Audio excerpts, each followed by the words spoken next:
Welcome to Bible Bites, everyone. I'm Pastor Dan. We are reading through the Bible one small bite at a time. Today we are in Matthew 9 and beginning in verse 14. The disciples of John, that's John the Baptist, came to Jesus saying, "Why do we and the Pharisees fast, but your disciples do not fast?" So fasting was a very popular might not be the right term, but it was a religious activity that was used often. Just like many today might go to attend a worship service every Sunday, so fasting was a similar thing. It was often practiced, and these disciples of John were practicing that, and so were the Pharisees, but they didn't see Jesus and his disciples practicing it. And they looked at fasting as being a very good thing, a very religious thing. It shows that you're pious.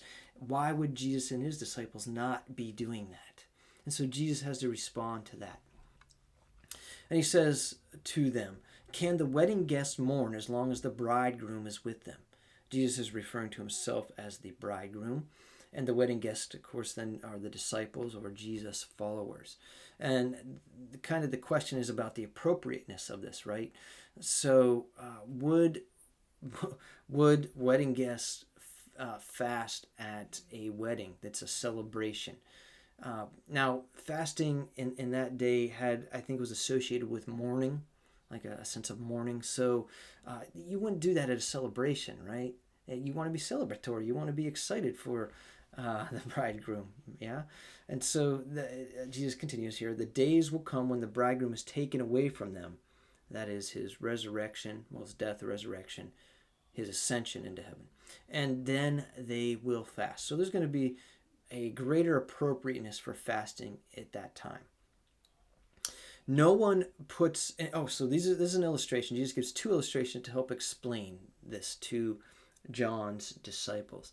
"No one puts a piece of unshrunk cloth on an old garment, for the patch tears away from the garment and a worse tear is made." So a old garment has already shrunk as much as it's gonna. You take a new piece of cloth or like a new patch, and you put on that hasn't yet shrunk, and then say you wash them. What's going to happen? Well, the patch is going to shrink, but the old garment won't. So when that patch shrinks, it begins to tear away from the old garment. So it doesn't work. And the other illustration is similar to this. "Neither is new wine put into old wineskins. If it is, the skins burst, and the new wine is spilled, and the skins are destroyed." So they used wineskins. I think they were like made of leather or some animal parts. And the leather, whatever the wineskin was made of, would lose its elasticity as it got older, right? And so when if the wine was put into it and the wine expands because it's continuing to ferment, it could expand, and if the wineskin won't expand with it, it'll end up busting it. So Jesus says, "But new wine is put into fresh wineskins, and both are preserved."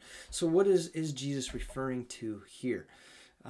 New wines, the new wine and the unshrunk cloth, or the new cloth. That is what Jesus is bringing forth. A redeemed man. What is new? That which is righteous because of what God has done. Right? This is a person who is reconciled and belongs to God. And you cannot simply add that to what is old. Jesus would say that scriptures tell us what is mortal, what is the old man cannot inherit the kingdom of God, cannot inherit what is new. The old must be done away with, meaning we cannot walk according to our flesh.